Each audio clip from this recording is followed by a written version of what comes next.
This is the Everyday AI Show, the everyday podcast where we simplify AI and bring its power to your fingertips. Listen daily for practical advice to boost your career, business, and everyday life.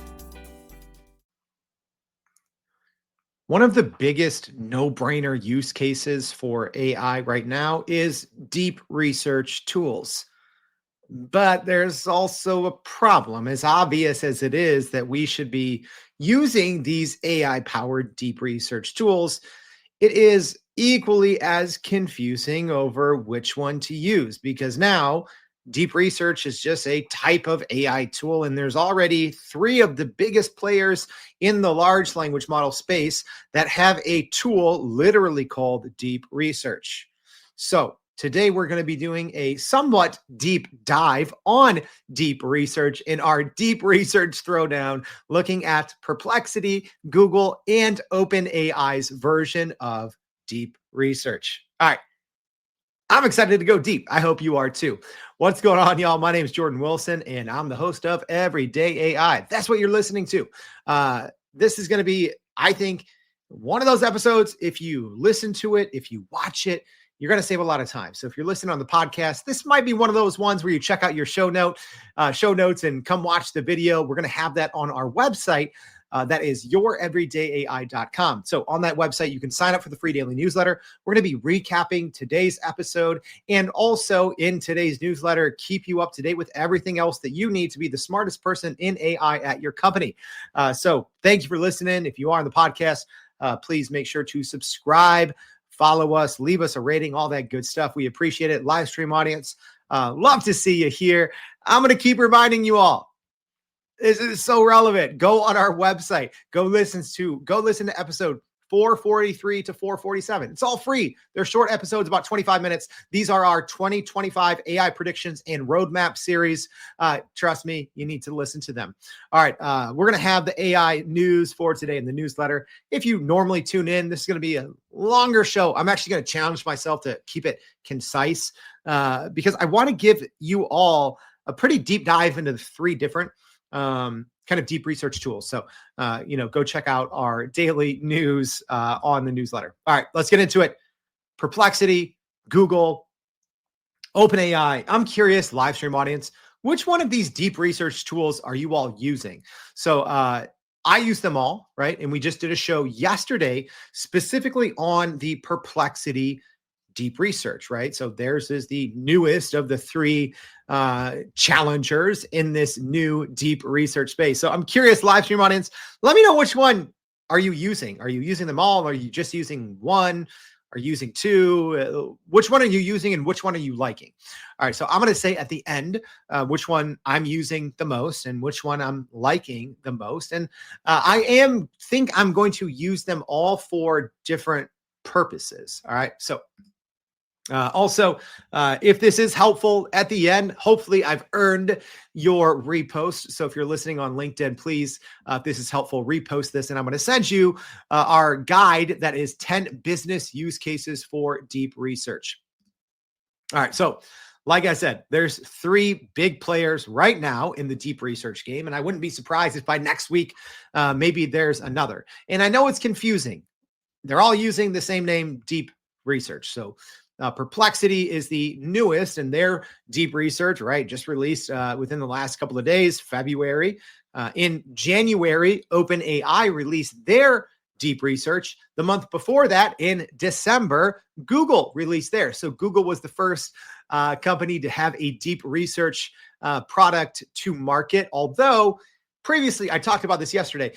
It was actually OpenAI had been tied to this deep research tool in reporting from, I believe, May of last year. So a lot of people are like, oh, Google was first. Everyone else is copying. I don't know about that. I'm not saying OpenAI was first, right? But OpenAI had been tied to a deep research tool as of last year. It doesn't matter who was first. I think it matters who is best, not just who is best, but who is best for your company and your specific use case. All right. So originally, when I was planning out this episode, I said, I'm going to do a bunch of live demos, right? But then I thought our biggest audience is actually the podcast audience. And I thought I would be all over the freaking place if I do multiple. I was going to do a series of 3 to 5 deep researches across these 3 different platforms, score them up, add them up. So I actually kind of just did that offline right before this. So I can tell you kind of the results, or just, to put everything kind of in a nice chart. And I thought that might be a little more helpful for you all, because I know that this is important, right?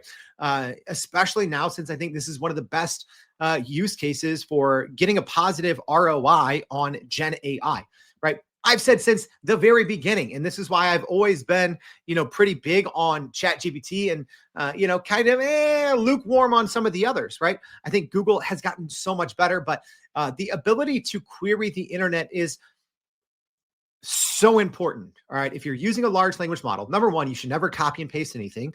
Number two, human in the loop is important. And I think the human in the loop responsibility is changing. And I think we're going to see that specifically here with deep research. But the ability to be connected to the internet is so important, because a lot of the information that goes into the training data of these large language models can sometimes be very old, right? So that's why I think OpenAI and ChatGPT have been a leader in this space, because I think they've provided the best ability, right? So even before they had ChatGPT search, which I believe they released in October, they had Browse with Bing, which, when it first came out was actually kind of bad, and there was better GPTs that connected to the internet. But Browse with Bing actually became amazing before they replaced it, at least officially, with ChatGPT search. All right. So let's just quickly talk about what the heck is deep research in general, because like I said, I just laid out the timeline. So we've had December, Google, January, OpenAI, February, Perplexity. So what the heck is a deep research tool? Well, it does the most basic human research work, and they work in different ways. But essentially, these 3 tools, one thing that they share in common, they go to multiple websites and they try to take your input and they try to answer it in the best way possible. Oftentimes, it's in the form of a long report. The qualities of the quality of these reports vary. The process in which these 3 different tools actually do the deep research is much different, right? But this is something, and this is why I think it's going to change a lot of industries, right?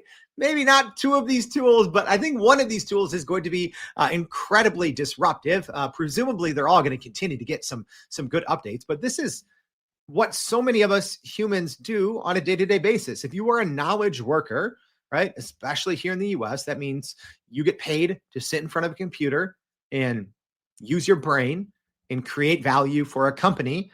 So much of what you're probably doing is you're probably doing a lot of research, right?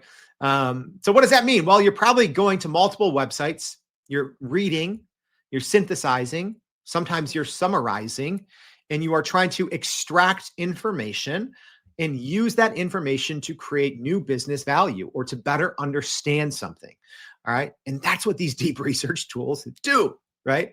Again, this is never something, even though they create these really long reports and they're thorough, a lot of people just think, oh, now I can just, copy and paste these and use these. That's not what I think they're necessarily good for. I think these are to help us research better, to help us come to a point where we can use our strategic minds as humans, our creative minds as humans a little faster, right?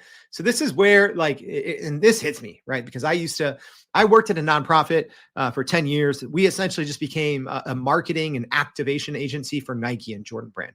And I spent so much of my time.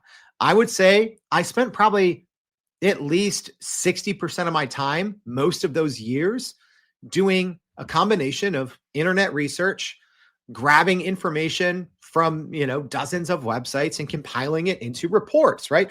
Whether these were reports to send to a partner like Nike and Jordan brand, or maybe it was to, to work on an RFP, right? We had to gather all this information, this data, this statistical trends, forecasting for a proposal, right? But this is something I've spent, honestly, thousands of hours of my professional career, right? I was previously a journalist, even in the earlier days of the internet, right? This is what I would do if I was working on a big story. I would do as much internet research as I possibly could. Um, and let's be real here. We have to talk about SEO because it's terrible. Using the internet is terrible. Not only is the internet made to distract you, but it is just distracting. And because of AI in large language models, the internet has become more distracting. Are you still running in circles trying to figure out how to actually grow your business with AI? Maybe your company has been tinkering with large language models for a year or more, but can't really get traction to find ROI on Gen AI. Hey, this is Jordan Wilson, host of this very podcast.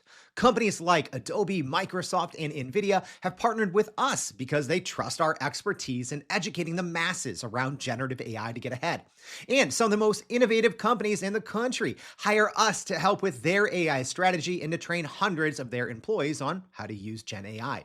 So whether you're looking for ChatGPT training for thousands or just need help building your front-end AI strategy, you can partner with us too, just like some of the biggest companies in the world do. Go to youreverydayai.com/partner to get in contact with our team, or you can just click on the partner section of our website. We'll help you stop running in those AI circles and help get your team ahead and build a straight path to ROI on Gen AI. Right? When was the last time you went through an entire workday? Be honest with yourself. When was the last time you went through an entire workday?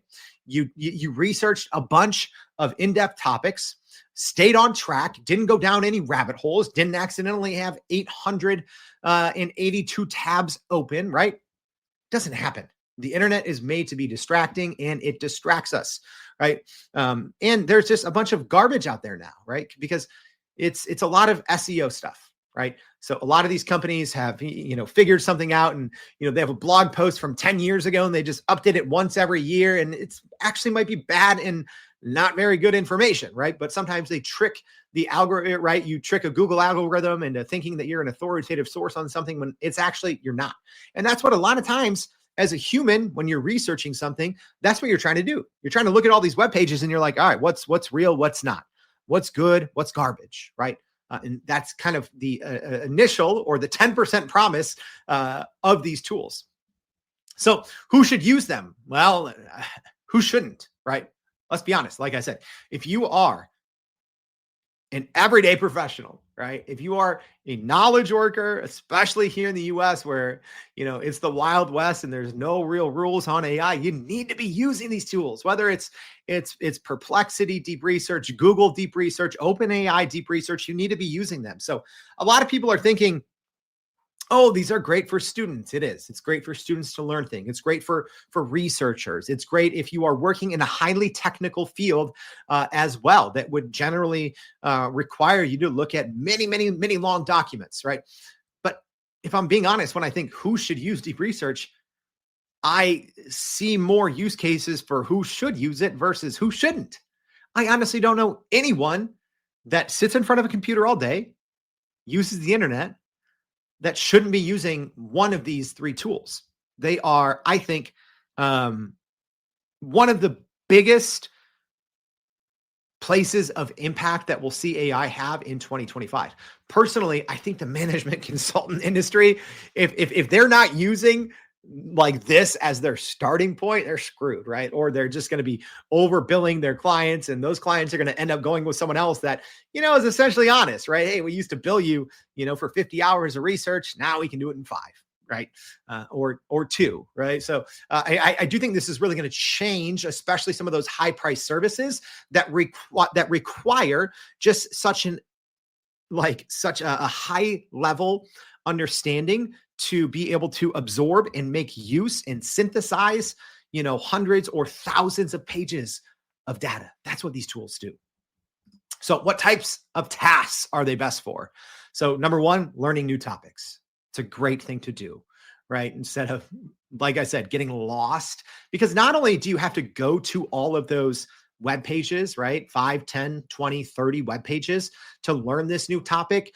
You also have to be able to synthesize it. You have to be able to connect the dots between the different points. And these different points might happen across different points on your journey of trying to learn it, right? So, Even the general way of doing this, using a deep research tool is so much better because not only does it, give you points A, B, and C, but it builds the bridge and it segues and it creates a narrative that helps explain those missing points, right? Because otherwise, again, that's just something you just have to hope that there's a resource out there, one all-encompassing resource that does it all.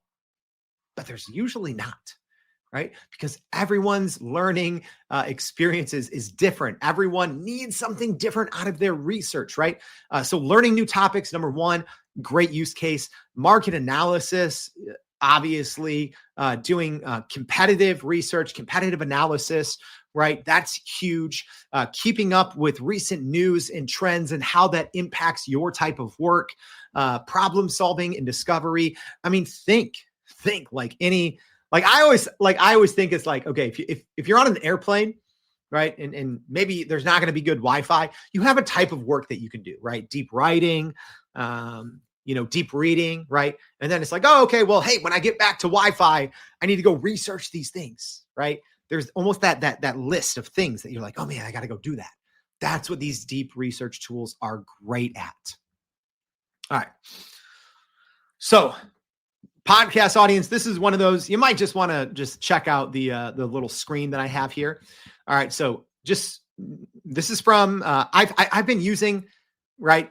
All these tools since the day they came out, literally since the day they came out, I've been using Google Deep Research, Perplexity Deep Research, and OpenAI Deep Research. So Perplexity is the newest one, but I've used it for many hours already, even though it's only been out a couple of days. Same thing, OpenAI Deep Research. I use this extensively. Luckily, I haven't hit my 100 a month limit, although I think I'm almost there. In Google Deep Research, I'm using it nonstop. So these are all three tools that I use a lot, and I've been kind of keeping track on how they all work and kind of how they're built, because that's important. So now let's start the differentiation process across these three different tools. All right. So I have them tiered off. So free users, that's number one. So right now, OpenAI, nope, no free users. Although in the future, you'll get 2 queries a month. Yikes. All right. Anyways, yeah, right now, nothing free for OpenAI Deep Research or Google Deep Research. But with Perplexity Deep Research, free users have 5 queries a day. So automatically, there's a big plus in the column for Perplexity. So here, let's look at our normal paid plan, what you have to pay to use these different deep research tools. So right now, the only tier it's available on for OpenAI Deep Research is the Pro plan. That's $200 a month for 100 deep research queries. All right. Again, OpenAI did say that they'll be rolling this out to the normal ChatGPT Plus plan. And I believe that will be 10 queries a month, but that's not out yet. Right now, only on that $200 a month Pro plan. All right. So for Perplexity, if you're a paid user, it's unlimited usage. I think they do a cap at like 500 a day. Right. But no one's getting that. So it's essentially unlimited usage if you are on a paid Perplexity account. Same thing for Google Deep Research. It's essentially unlimited, although you can only run 2 queries at a time. I haven't run into any maximum number on the others. All right. Model used. This is important. All right. So I'm actually going to layer these two together, model use and reasoning, because OpenAI uses the most powerful model on this list, which is OpenAI's O3. So from what OpenAI said, this is not the same O3 that we have access to in ChatGPT. This is a fine-tuned version of the full version of O3. All right.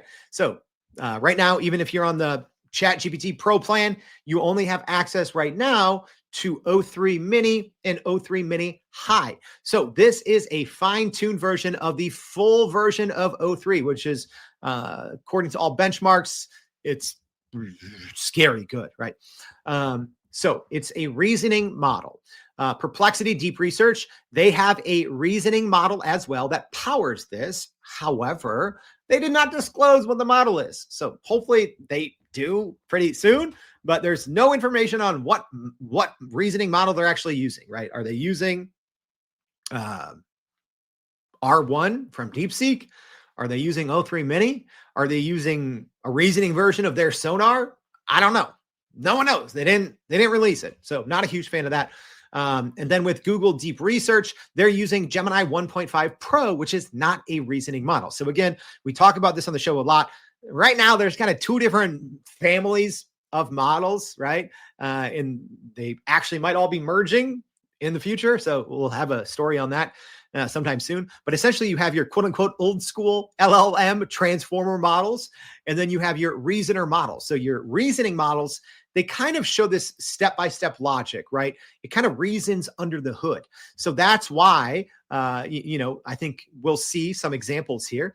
It's two different approaches, right? Because I think just because Google Deep Research isn't powered by a reasoning model doesn't make it less powerful necessarily for some people, depending on your use case, because they take a different approach, which I kind of like. All right, so file uploads. OpenAI, yes. Perplexity, yes. Google Deep Research, no. So why does that matter? Well, maybe you have a huge report, right? And you want to do some research, right? Maybe this is a report from fourth quarter of 2024. Maybe you need to do a bunch of research and find all the new laws, regulations, competitors, everything they're doing related to this big report. Well, you can just upload it. Say, hey, this is the report from quarter four, 2024. Do all research on any new laws, regulations, competitor movement in anything that this report touches, as an example, right? Boom, done. So big advantage there for OpenAI and Perplexity. No go right now for Google Deep Research. Again, that's all. This is all as of today, right? This could all change tomorrow, next week. Follow-up questions. Okay, so this is the model asking you follow-up questions. You obviously, once deep research is done, you can keep talking to that chat and get more out of it, refine it, etc. But this is the mode. Does the deep research mode ask you questions? And you might be saying, like, why does that matter? Well, some of these take many minutes, right? So you might put in a prompt, and let's be honest, y'all. The weakest link of artificial intelligence is the human in the loop.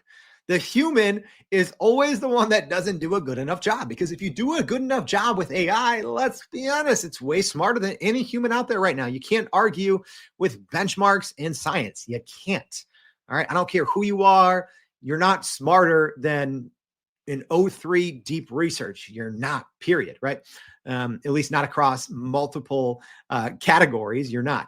So it's important to have that opportunity to clarify and refine the query before one of these deep research models goes and spends 5, 10, 30 minutes on it. So that's extremely important. So OpenAI does ask a full follow-up. Perplexity does absolutely nothing. And Google Deep Research essentially outlines its plan ahead of time and then has you approve the plan. Okay, so different.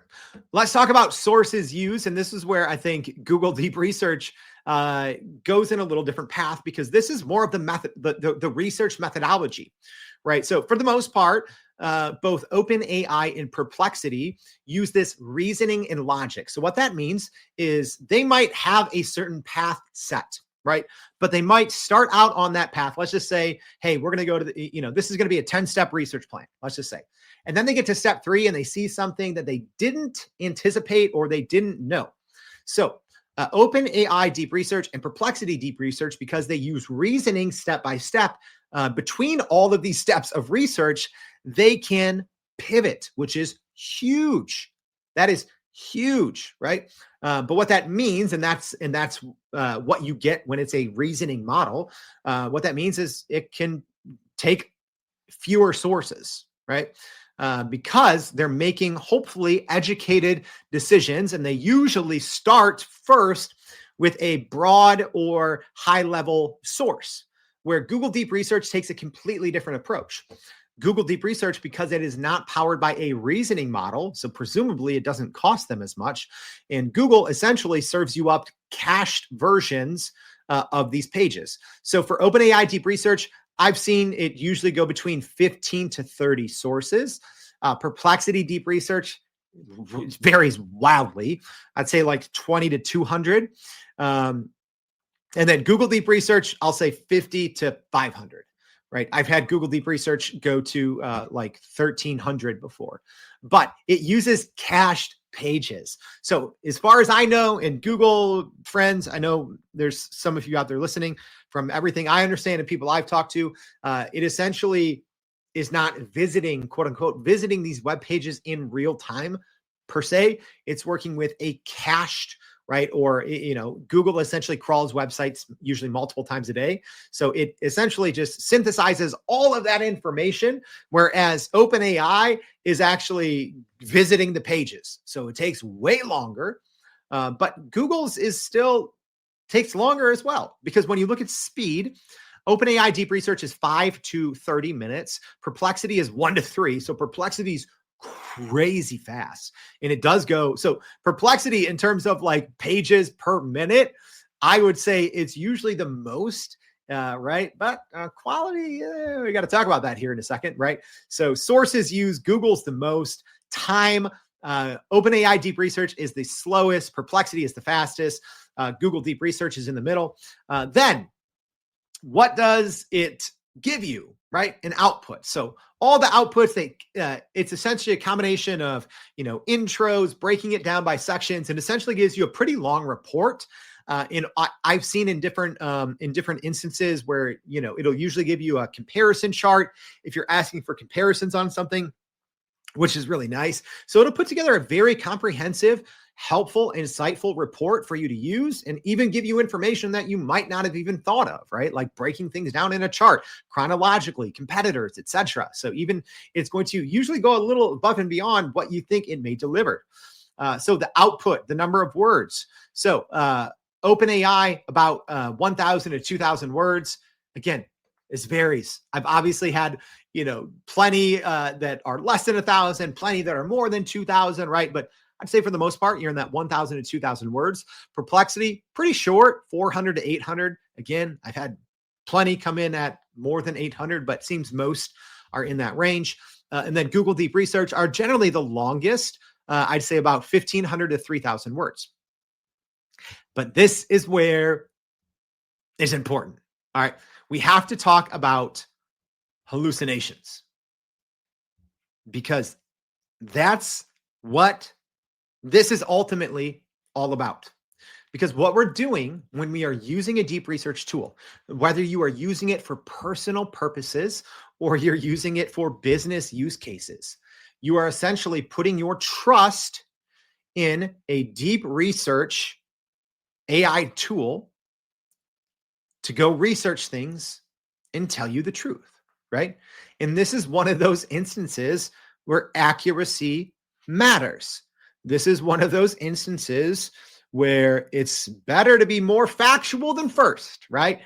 I'm fine with using OpenAI deep research, even though it's the slowest, because in my experience, it is the most factual. All right, so these are my arbitrary kind of rankings, and I have an actual example that I'm going to share with you all on the screen here. Hallucinations, I'll say OpenAI deep research, very low, very low. I don't see hallucinations a lot. All right, Google deep research, I'm saying low. Some hallucinations, not a ton. It's very, very, very accurate. Perplexity is perplexing. It is concerning in some of my use cases, in some of my examples, how many hallucinations there are, right? So, I mean, you might look at it on paper and be like, oh, wow, Perplexity's free. It's fast. It still uses a bunch of sources. This is amazing. Well, you got to know your stuff. I wouldn't be copying and pasting anything Perplexity deep research unless it's something you already have an intimate understanding of. It's concerning. I'm going to show you examples. So the example I'm going to show next, and then we're going to jump in. We're going to begin a deep research. Actually, no, let's just go ahead and do a deep research query first. We'll start it, and then we'll look at this example of some of the hallucinations or accuracy rate first. All right, so let's go ahead. We're going to do a simple one here. So I'm saying, what are the latest LLM, large language model developments this week? And what will the impact be on knowledge workers in the US? And how can businesses take advantage? Okay. So again, I am starting off in OpenAI. This is the one that takes the longest. I do have the pro plan. So I have 100 queries of this. So to use deep research, it's a little confusing, right? Because you can technically access it in almost any mode or model. And so like right now I'm in ChatGPT o1 Pro and I can click the deep research button. That does not mean I'm using o1 Pro. That just means I'm using deep research, which is the fine-tuned version of o3. So it was a little confusing, and I wish OpenAI kind of fixed this. All right, so anyways, I'm going to go ahead and start. And what you're going to see here, if I share my screen correctly, there we go. All right. So I started it. Here's my query, and it's asking me questions. It says, could you specify which areas of LLM development you are most interested in? For example, are you looking for updates on new models, advancements in training techniques, ethical concerns, regulatory changes, or applications in business? Also, do you want insights on specific industries regarding the impact of knowledge workers in business strategy? So I'm going to answer that. I'm going to say mainly interested in updates on new models and their applications in business. And then I'm going to say focus anything that impacts US knowledge workers. All right. So now once I click enter, then OpenAI deep research is like, all right, cool. And then it's going to say starting research. And then there's this little box here. I'm going to give it a second to propagate here, and I'll be able to click on it. And if I want to, I can kind of watch it work step by step. All right, let's just go ahead. We're going to jump over into Perplexity, deep research, exact same thing. Make sure that you have the deep research if you are using Perplexity, right? And it is free, so anyone can go run out there right now and try this.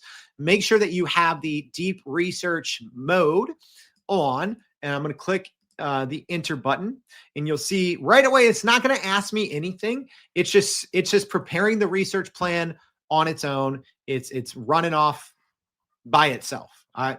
Generally, so okay. And I said this yesterday in my Perplexity deep research episode, which, you know, if you are interested in this one in particular, make sure to go watch or listen to that. One thing you need to be doing is reading the chain of thought. Not only is it pretty fascinating, but it's going to make you better at using these tools, and it's going to ultimately give you better outputs. Also, never, ever, ever do a deep research query once, period. Always do it once first. Go look at the chain of thought, then look at the output, and then improve it. All right. So as an example, here's the way that Perplexity is tackling it. It says, I need to search the web to find the latest developments in large language models for February 2025. Good job, Perplexity. Getting that month in there is extremely important, because what happens, essentially, these models, they break it down step by step, and then they run different queries at different points in this step-by-step process. So Perplexity got this right. The first thing they're doing is they're just Googling, or they're searching LLM developments February 2025. Getting that date and year, extremely important, because I'm asking about the latest LLM developments. So I don't want anything from January. I don't want a 2024 year in review recap. So even though Perplexity didn't ask me a follow-up question, it's at least starting down the right path. All right, so let's quickly jump back over into OpenAI deep research. And now you'll see I can click on this sources thing, and it's giving me a progress bar. All right, and then I can go see the activity and the sources. All right, so we're going to go visit that here in a second. So unfortunately, I have to have a different instance of Google Chrome open to share Gemini, because it's not accessible via my workspace account. All right, so now same thing. I'm asking the same thing, and I am on the Pro plan of Gemini Advanced. All right, so this is Gemini 1.5 Pro with deep research. I'm asking the exact same prompt. What are the latest LLM developments this week? And what will the impact on knowledge workers in the US be? And how can businesses take advantage? So you'll see what Google does is it gave me a plan. So it said, kind of give me a, let's see, 8-step plan. I'm not going to read all 8 of these steps, but it's finding articles. Then it's going to find research papers. Then it's looking at how businesses are using large language models, et cetera. So these are kind of general, right? Whereas Perplexity and OpenAI just went much more specific. So it says it's giving me the option, then I can either edit the plan or start the research. So I'm going to click to start the research. All right, so now let's jump back because I am guessing that we are going to be done with Perplexity because Perplexity is pretty fast. All right, I should probably go, wait. I think I navigated away from that page. Give me a second. That's the bad part of doing these live. So unfortunately, I don't know what happened. It looks like it just timed out. Yeah, that's strange. So yeah, the Perplexity one just timed out and started over in the middle of that. So I'm not sure what happened there. So we're going to restart this Perplexity one. And hopefully this time it doesn't just randomly time out. So I don't know why I did that. It's the first time that's happened to me. But all right, it's going down the same path here. So now here's what we're going to do. We're going to hit pause on this. So we have the 3 different tools that take anywhere between, 2 minutes to 30 minutes. This is a simpler query. So none of these should, I don't think, take more than like 10 minutes. And it looks like some of them are, it looks like OpenAI is almost done. And it looks like Google Gemini is going to take a little bit longer here. So let's go back to this comparison chart that I had up here, because I talked about the hallucination rate, and then I did an example, and I essentially asked all 3 of these to do a deep research on myself and everyday AI. All right, so here's the actual prompt that I used. All right, let's see. Here it is. I said, tell me everything about Jordan Wilson, who does everyday AI from birth until today. Make it creepy in depth. Right? All right. So let's look at how these different ones did, because I literally wrote down the number of hallucinations that I found per platform. All right. OpenAI deep research, 0. Google deep research, 2, which I think is still pretty impressive. Perplexity got the majority of everything wrong. It just hallucinated off the chain. I have no clue why, but you can go back. I actually covered this yesterday in the Perplexity deep research, the dedicated episode on that. So if you want to see more information about where it went off the rails, you can go do that. Essentially, it brought in way too many sources. It brought in like 300 web pages. And I would say more than half of them were not relevant to either myself, Jordan Wilson, or everyday AI. It was a bunch of random Reddit threads, and it just started pulling information. None of that was related. So some problems with Perplexity. They did say that they were trying to improve the accuracy here. All right, but let's just go ahead and look at these examples. Okay, so now, live stream audience, I'm sharing the reports that each of these created with that simple prompt, right? I said, give me a report on Jordan Wilson from everyday AI from beginning to end, right? So this is the Google one, which did pretty well. So live stream audience, anything that I thought was, impressive or, noteworthy in a good way, I highlighted in green. Anything that was a hallucination, I highlighted in red. So one hallucination that Google got, it said I co-founded Everyday AI with Chris Ball. No clue who Chris Ball is. And then it cited that as well to a random page that had nothing to do with Chris Ball. So one hallucination, not sure where that came from. But Google did a pretty good job. It got some of the details right, some things that were only on like one place on the internet. So it did a pretty good job of looking at all the nooks and crannies. Looked at every page on my old business website, my current business website, interviews I had done in the past. So did a pretty good job. Pulled out some key highlights there. There's also another hallucination here that says I was a college professor. So where that hallucination came from is it was from an interview I did with an actual college professor.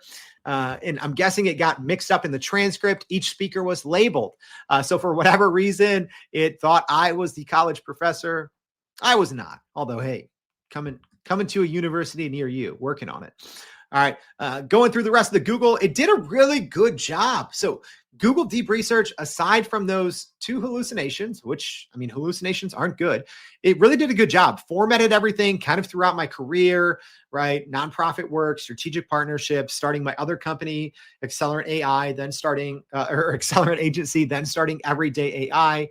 A little bit on different topics that I touch on and my viewpoints on these topics.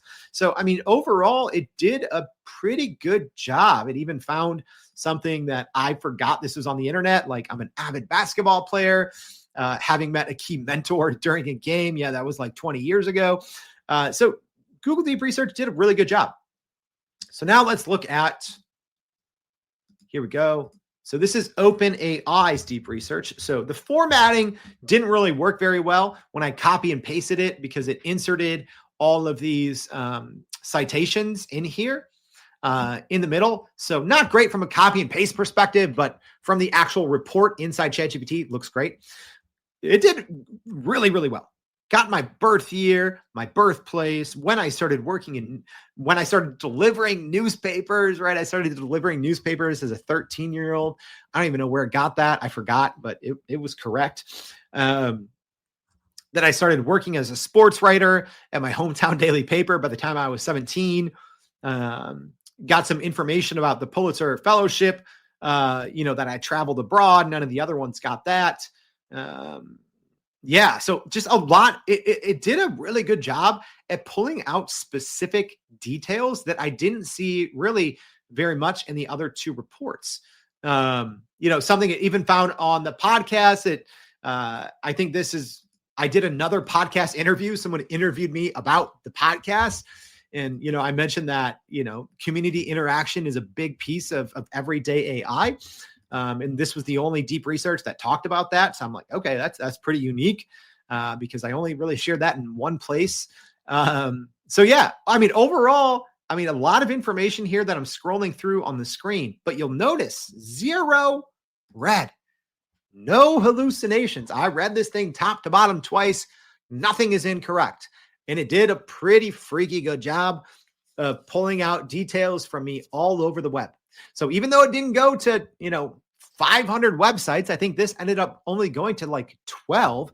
It did a good job of logically going step by step, starting broad, right? Making those connections. It said, oh, Jordan, Everyday AI. Okay, let me go do a little bit more research on Jordan. Oh, he has another company. This is the right Jordan, right? And then it's kind of working its way backwards, but you can go through and see step by step its journey, right? Which having a reasoning model and being able to look at it is extremely important. So Perplexity. Yikes. Okay. So it did find couple things that were good, right? It said by 13, I had built my first website, a GeoCities page, which is correct. But then it just, analyzing cereal box marketing tactics, although that's something right up my alley. That's not correct. That's not what I did on my first website. It was actually, what was it? It was like covering the best like rap and hip hop music or something in the 1990s. It wasn't anything about marketing tactics for cereal boxes, which is honestly something I love, but that's not correct. But if you're looking at my screen right now, I'm not going to take the time and poo-poo on Perplexity, but the majority of this report is red. It is concerning. It made up some of the craziest things ever, right? So it's saying Everyday AI 2021 through present, which is wrong. It's 2023. It says content cadence, 5:30 a.m. Central Standard Time live stream. Wrong. It says the 1734 phenomenon. Listeners noted eerie vocal modulation shifts in episodes around the 17-minute mark, correlating with spikes in ChatGPT API usage. Wilson dismisses this as audio compression artifacts, right? It made up some of the weirdest things I had ever seen, right? Look at this one. It says Chicago AI Week 2024. Yes, I presented there at Chicago AI Week. But then it says, keynote speech included subliminal messaging in the form of steganographic QR codes hidden in slide decks. Scanned codes led to an unlisted YouTube video of Wilson reading passages from Parable of the Sower backwards. Like, Perplexity, where did you come up with this? How? Like, you saw the prompt that I gave everyone. Everyone else gave me a pretty much factual report. Perplexity went nuts. I don't understand it. All right. Yeah. I mean, you can see everything's in red here. Everything's in red. Here we go. Projected 2026 leaked internal roadmaps hint at everyday AI v4.0, a neural lace interface bypassing vocal cords to implant thoughts directly into listeners' Broca's areas. I don't know what this is, y'all. This is wild. This is wild. I don't know what Perplexity did. It hallucinated off the chain. Now, I will say this. This is the one that it hallucinated in the most. I've actually run this 2 times since this one, but I had to share this one because this is the first round that I did, and I was comparing it first round, first take with everyone. It's actually gotten a little bit better, but even today when I run it, there's still a lot of hallucination. So it's not giving me the same high hallucination rate when I ask about other things. And maybe it did it because I'm like, yo, take it to a creepy in-depth level. So maybe it thought, I'm just going to make a bunch of stuff up, because none of that stuff even existed on those 200 irrelevant sources either. It was just all a bunch of made up garbage. All right. So we're going to wrap this up quickly. So I have that screen back on here. So I encourage you, if you're listening on the podcast, check your show notes. I made a nice little chart comparing everything, because you need to be able to make the right decision for you. Right. And here's kind of what I boiled it down to. Which deep research service should I choose? So OpenAI Deep Research offers the lowest hallucination rates, and it has a fine-tuned O3 model, but it is slower and way more expensive. All right. Google Deep Research provides extensive sources, way more sources, pretty low hallucination, but it does require a paid plan. So, OpenAI and Google right now, no freebies, right? I think Google's like right there in the middle. Perplexity, there's tons of promise in Perplexity. If they can get the hallucination thing in check, I think they got a banger. But the last year, Perplexity has been going in my use cases. Perplexity's been making stuff up at a wildly unacceptable rate. Wildly unacceptable, right? So it is the fastest. It has the best limits. It's free, right? 5 a day is a great free plan. So, but the hallucinations, I can't honestly recommend anyone use it, right? That's my experience. But what I say, do the exact same thing I just did, right? Have it run a creepily in-depth biography of yourself or of your department if you work at a big company, right? Something that you know better than anyone. Have it run a report on that. See if it's factually accurate. So maybe my experience is more of a fringe use case, but I followed it up. I'm not seeing accuracy. Doesn't look like is a strong suit right now of Perplexity Deep Research. OpenAI Deep Research crushes it. This is the one I use on a daily basis. I use Google Deep Research and OpenAI Deep Research nonstop. I'm not going to use Perplexity Deep Research much right now because I can't personally trust the outputs, because what it's shown me, it goes off the rails sometimes, which you can't have, right? So I hope this was helpful doing a deep research throwdown and a deep dive. So I'm going to probably follow up in this maybe in like 6 months, because I assume they're not the only three players that are going to get into this, right? So I'm sure we're going to see something in the near future from Meta or Microsoft, or maybe a startup out of nowhere that does this exact same thing, right? And I do think, there's going to be open source versions of this. There's going to be improvements from these three big players. But I will say this: if you're still not sure on where to start with generative AI and you just get confused, all these large language models, all these features, all these things, right? Start here. People are always like, where do I start? And I'm always like, well, find the right use case, depending on what type of work you do, here's the different large. No, start here, because every single person, pretty much, if you get paid to sit in front of a computer and create business value, which means you're a knowledge worker, you use the internet, which is, I'm guessing, 95% of the people listening to this podcast, this is one of your best use cases. You're spending way too much time researching the internet. The internet stinks. The internet has become an eyesore the past 2 years.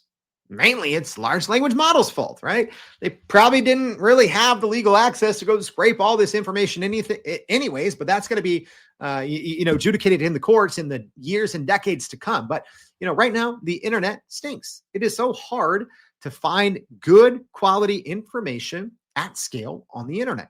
This is something, if you do it right, follow my advice, always follow it up a second time, make sure you test it out, keep human in the loop. But I think